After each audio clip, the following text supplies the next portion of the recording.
Olá, aqui é a professora Iris e este é um vídeo de continuação da correção da avaliação diagnóstica de geografia para o 8º ano.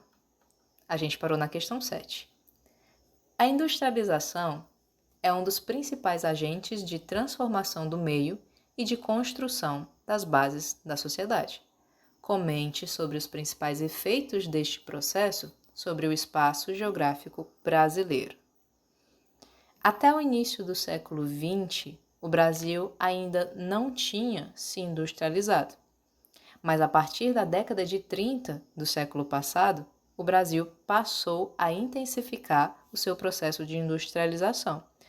Então, a gente pode dizer que o Brasil, como se industrializou só a partir dos anos 30 do século passado, o Brasil é um país de industrialização tardia, começou tarde, se a gente comparar com os demais países europeus e com os Estados Unidos e o Canadá.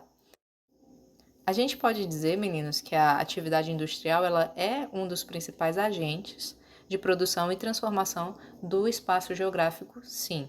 Né? E entre os principais efeitos desse processo, a gente tem os movimentos populacionais, a gente tem o êxodo rural, a gente tem o crescimento das cidades, a gente tem desmatamento, poluição atmosférica, poluição hídrica.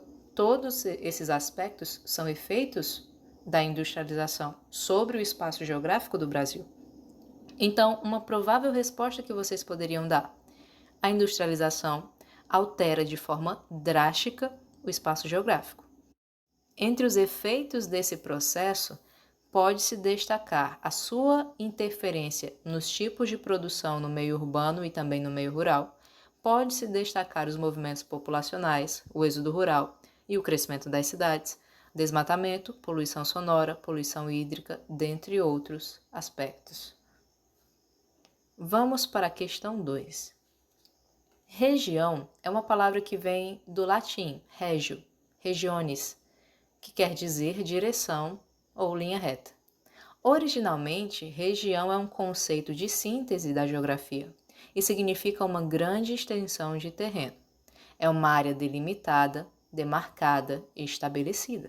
Sabendo disso, responda: que critérios são utilizados para definir uma região? Ou, em outras palavras, por que os territórios são divididos em regiões? O conceito de região, 8º ano, é um dos mais importantes para a geografia.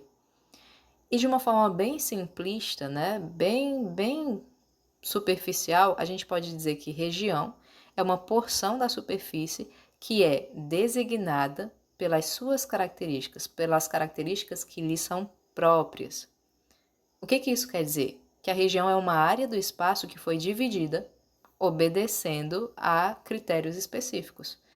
Geralmente você divide um espaço em regiões para agrupar as semelhanças, né? E para deixar bem claras quais são as diferenças com relação às outras regiões, com relação aos outros lugares. E aí, para eu compreender melhor uma determinada área, eu vou dividir essa área, eu vou regionalizar esta área. Eu vou dividir em regiões. Aqui é um exemplo das regiões vegetais no Brasil. Aqui é a região da floresta equatorial, da floresta amazônica. Aqui é a região da caatinga, né, da nossa vegetação típica do Nordeste. Por que eu dividi a Amazônia da caatinga? Por que eu separei? Porque elas são diferentes entre si. Porque eu queria delimitar a área da Amazônia, a área da floresta equatorial, e eu queria delimitar a área da caatinga. Vocês entendem isso? Olhem esse outro mapa aqui, que divide o nosso continente americano em América anglo-saxônica e América Latina. Essa é uma divisão socioeconômica, que também leva em conta aspectos culturais, aspectos da colonização, a herança histórica dessas regiões. Então, eu estou separando a América que foi colonizada pelos ingleses, principalmente, da América que foi colonizada pelos portugueses e espanhóis.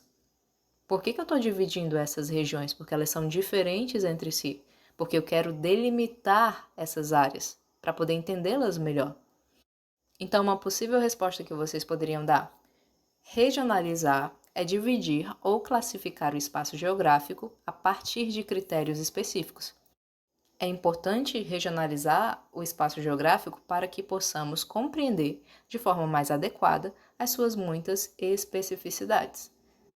Então, se a sua resposta se parece com essa, se você entendeu o conceito de região, mas usou outras palavras, dá no mesmo. O importante é que vocês entendam que eu regionalizo para poder agrupar as semelhanças, para poder entender melhor os territórios, né? E eu regionalizo a partir de critérios específicos. Eu escolho critérios que eu desejo para poder compreender melhor os locais, para poder definir as áreas. Questão 9. A região Nordeste é composta pelos estados de Alagoas, Bahia, Ceará, Maranhão, Paraíba, Pernambuco, Piauí, Rio Grande do Norte e Sergipe.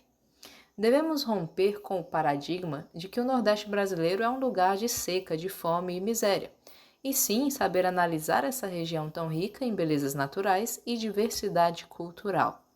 A região Nordeste é dividida em 4 sub-regiões.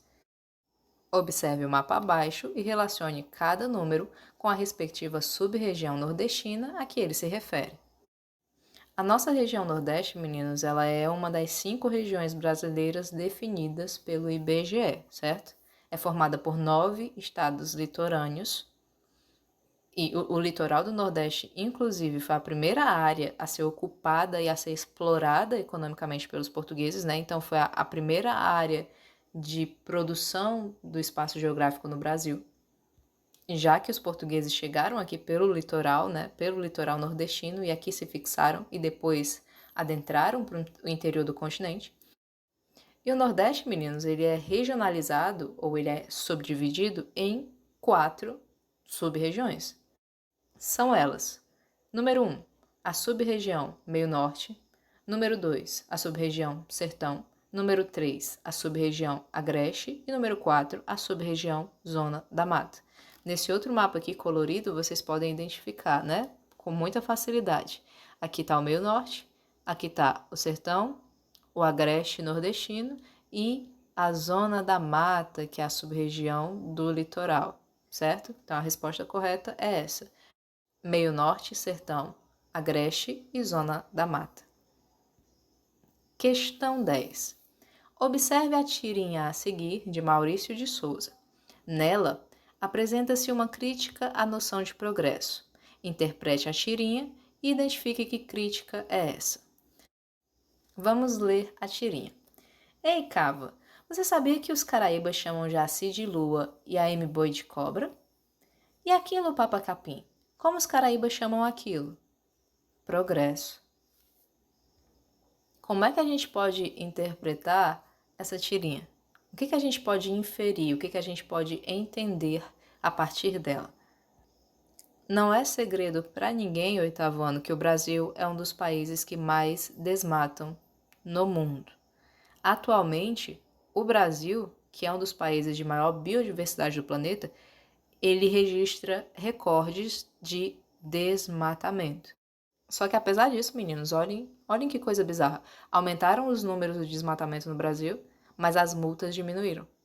Então, a natureza está sendo degradada, mas a fiscalização está bem frouxinha, está bem insignificante se a gente comparar o tamanho do prejuízo do que está acontecendo.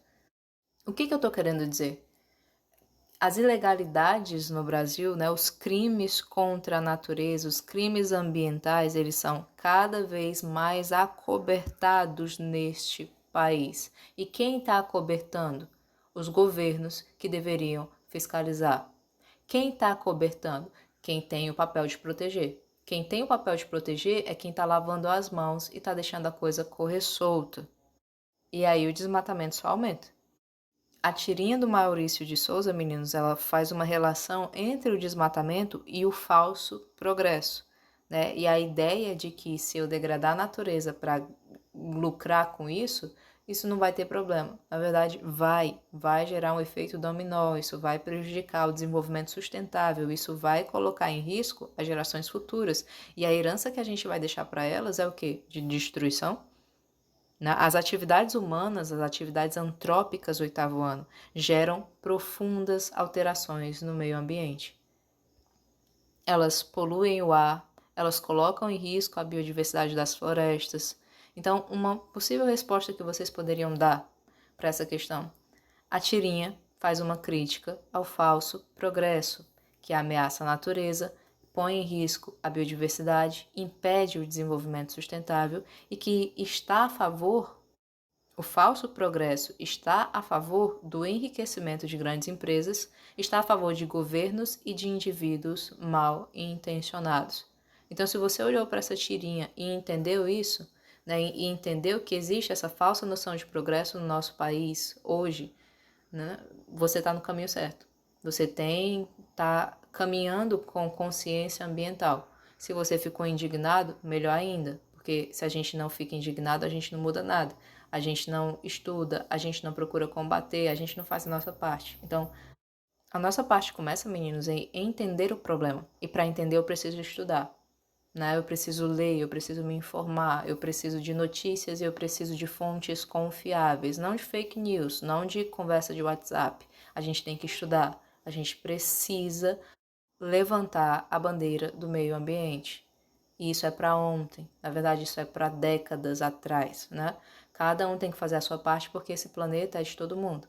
E se algo ruim acontece com a natureza, nós também somos natureza, a gente também é afetado.